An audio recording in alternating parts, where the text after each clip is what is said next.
As early as the 9th century, Chinese junks, Malay paraos, and Arab dhows would sail to the Philippines for trade.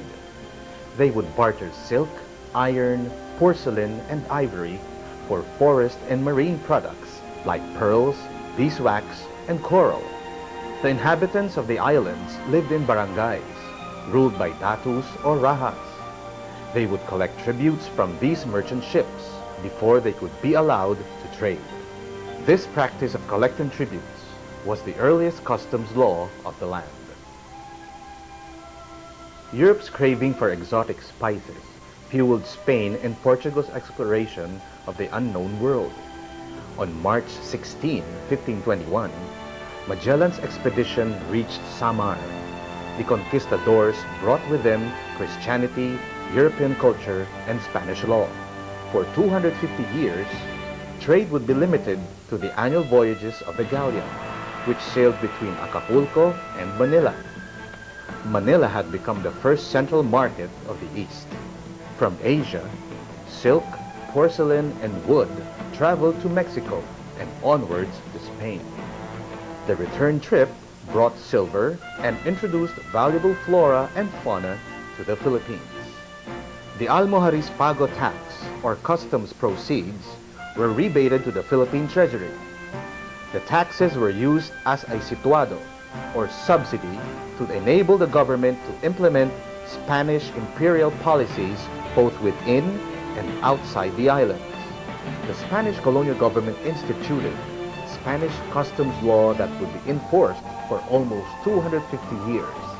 The Tariff Law of 1891 established the specific duties on all imports and on certain exports.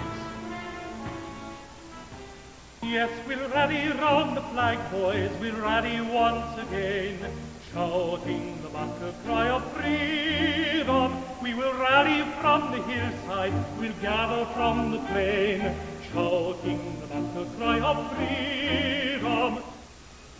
1 week after Manila fell into American hands, the commanding general of the U.S. Army of Occupation, Major General Wesley Merritt, declared the Manila Customs House open for business.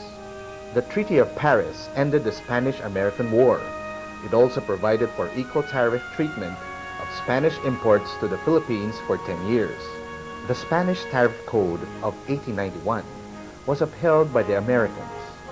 For a time, all customs business was transacted in the Spanish language.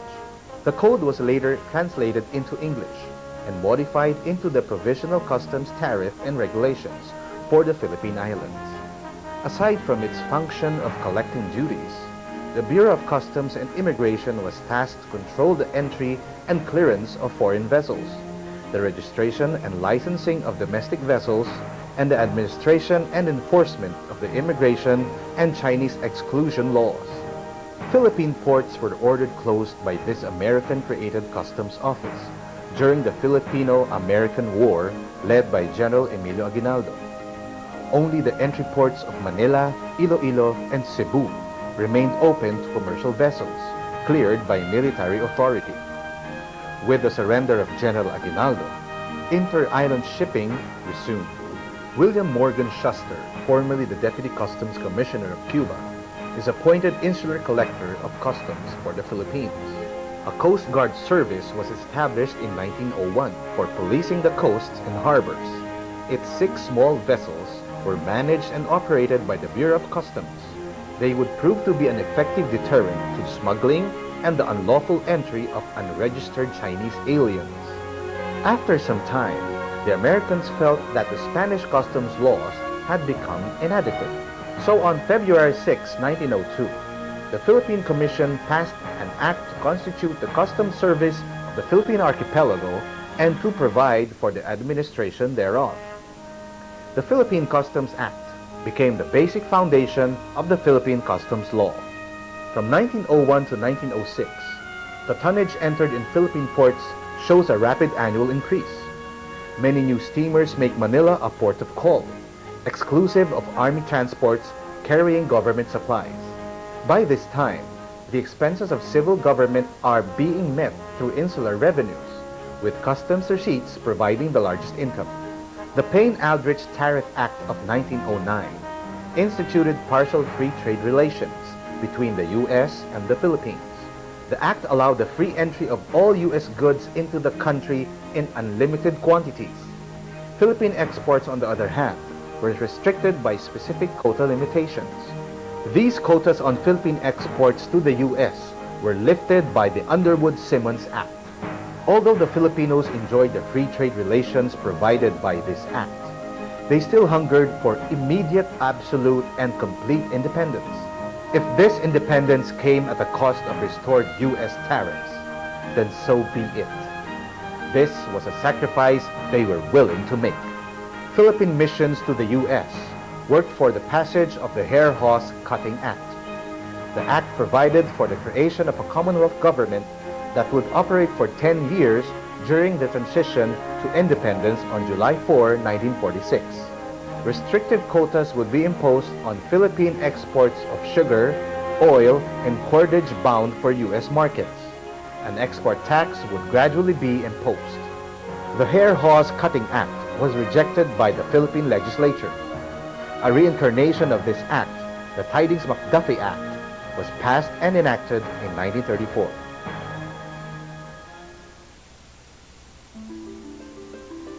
After the Commonwealth government was established, the Philippine legislature enacted Commonwealth Act No. 613, creating the Bureau of Immigration as a separate office from the Bureau of Customs. The Tidings-McDuffie Act outlined the gradual phasing out of the tariff privileges. Philippine goods within a certain quota entered the U.S. duty-free for the first 5 years of the Commonwealth.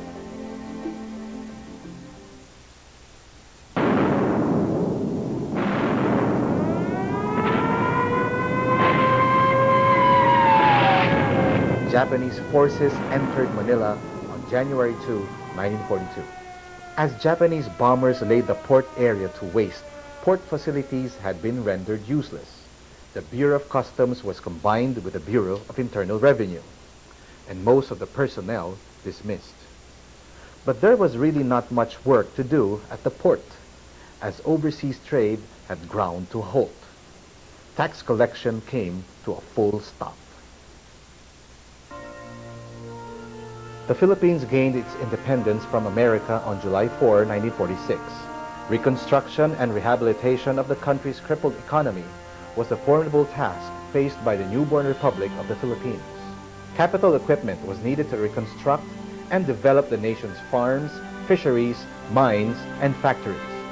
Around $18 million was spent on the rehabilitation of 12 ports and harbors, which took more than 6 years to undertake. But trade and commerce could not wait. By the beginning of 1946, commercial shipping was back to normal. The Bureau of Customs was back in harness. Philippine exports amounted to about $340 million in 1946, but only $60 million was spent on capital goods. The Import Control Act took effect in 1950, subjecting all imports to licensing and prohibiting the issuance of licenses without certification from the central bank. These import and exchange controls resulted in higher prices and shortages in a market hungry for imported goods. Attracted by the opportunity to make enormous profits, smuggling rings operating from Hong Kong, Singapore, and Sarawak would connive with dishonest customs personnel. Smuggling and pilfering became rampant. When President Carlos P. Garcia assumed office in 1957, he embraced a Filipino-first policy to improve the socio-economic life of the nation. This policy is reflected in Republic Act No. 1937, the Tariff and Customs Code of the Philippines, the first official expression of an autonomous Philippine tariff policy.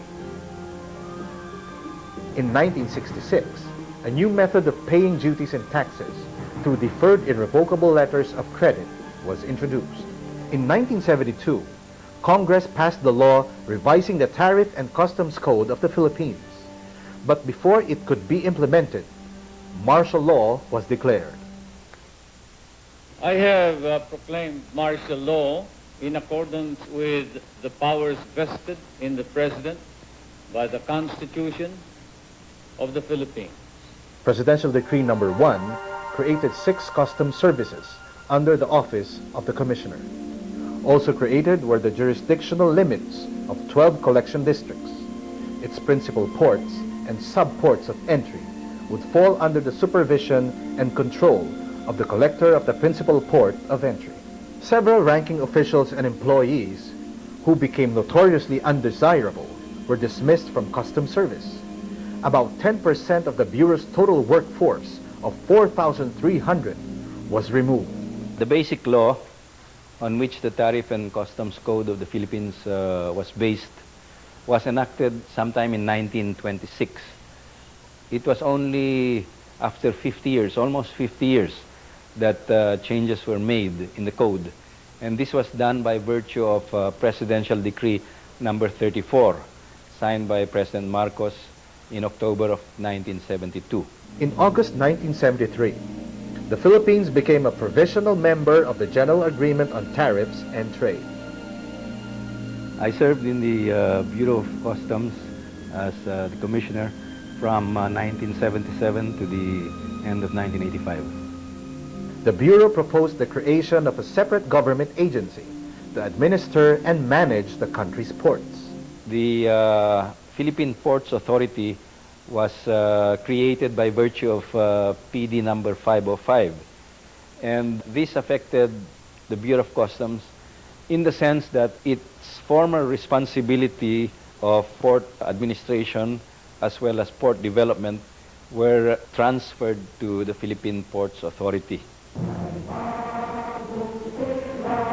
On June 11, 1978, the Tariff and Customs Code was further amended to make it more responsive, in keeping with the developmental programs of Marcos's new society. During our term, a further revision of the Tariff and Customs Code of the Philippines was made by virtue of Presidential Decree 1464. In 1979, the Philippines became a full member of GATT. With our accession to the Customs Cooperation Council, we had to harmonize our various procedures to those of the Council. And so regulations had to be passed, which made us comply with international requirements in order to meet international standards. The result is the Tariff and Customs Code of 1982, which is presently enforced. This new code also assimilated various amendments to the Customs Code under PD 1628 and 1980, as well as the tariff concessions under the General Agreement on Tariff Multilateral Agreement negotiations. Also included are the tariff concessions granted to ASEAN member countries. The last major reorganization of the Bureau took place in 1986, after the EDSA revolution.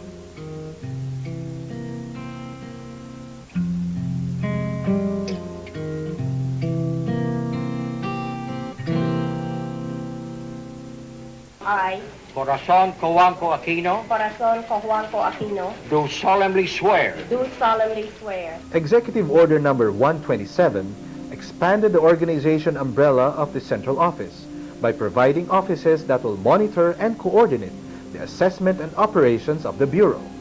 It also provided for a staff of about 5,500 customs personnel. The government instituted the Comprehensive Import Supervision Scheme. All shipments destined for the Philippines were inspected at its source. The inspections were carried out by the Société Générale de Surveillance. If the shipment and its papers were in order, it was issued a clean report of findings by the SGS.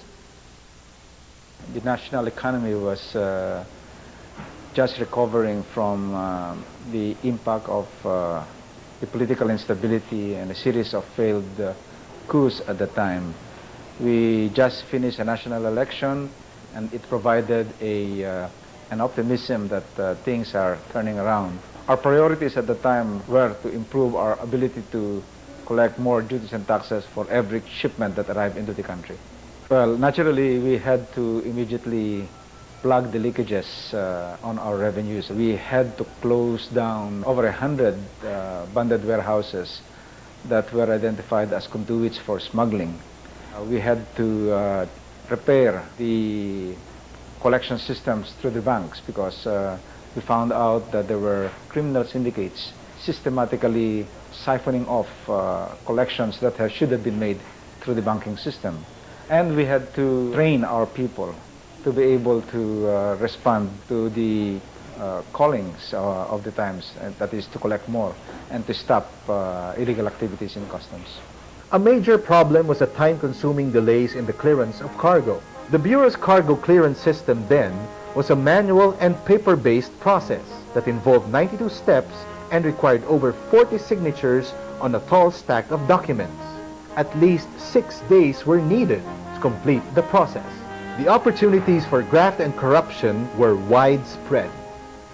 Well, we set about and develop a blueprint for customs development towards the year 2000.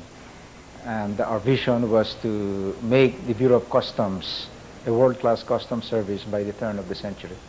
We concentrated in that development plan the systematic elimination of all opportunities for the commission of graft and corruption through the use of technology, mainly information technology.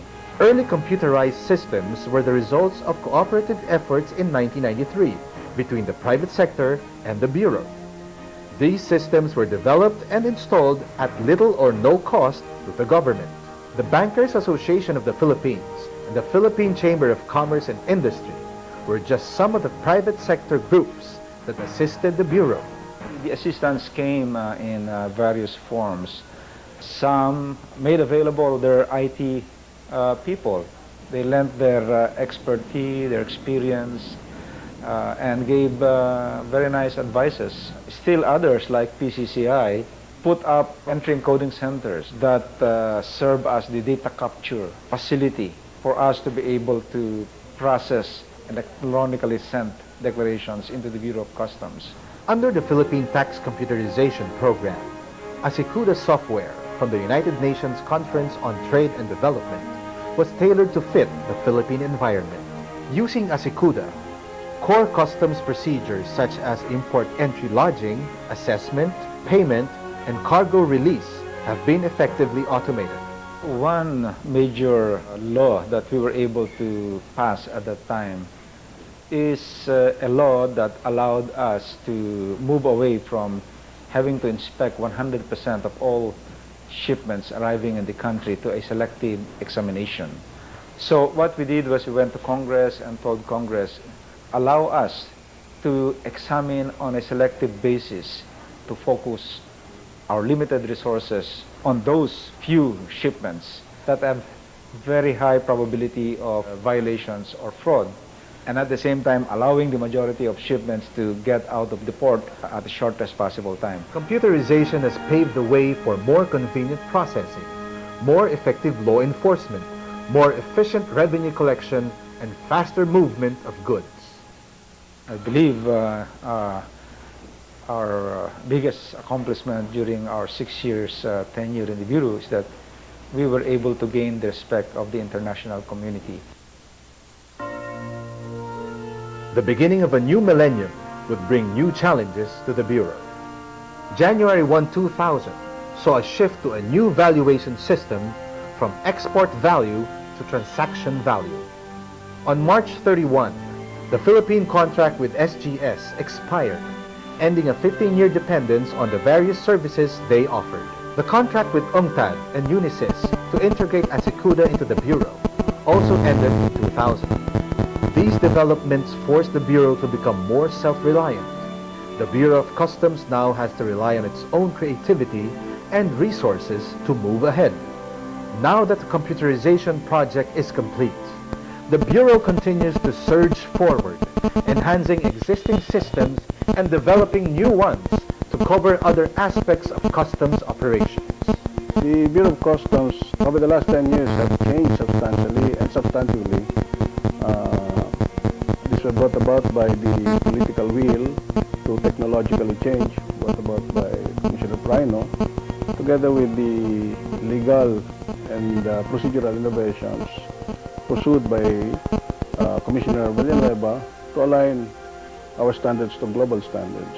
I thought of coming out with a roadmap, or what we call the corporate plan, which at the same time will serve as the manual of operation. This will guide the customs administrators in carrying out its mandate in the area of revenue generation. We were assigned a collection performance target last year, year 2001, of an amount of 105 billion pesos. And in spite of the world recession, we were able to exceed the target by a modest amount of 565 million pesos in order to respond to the decrease in the volume of imports. We concentrated on non-traditional sources of revenue, such as collection of bank accounts, overstaying cargoes, expeditious resolution of cases, as well as resolution of civil cases in the collection of receivables. In the interest of transparency and trade facilitation, we were able to compile all the rules and regulations of the Bureau of Customs and put them together in a CD-ROM.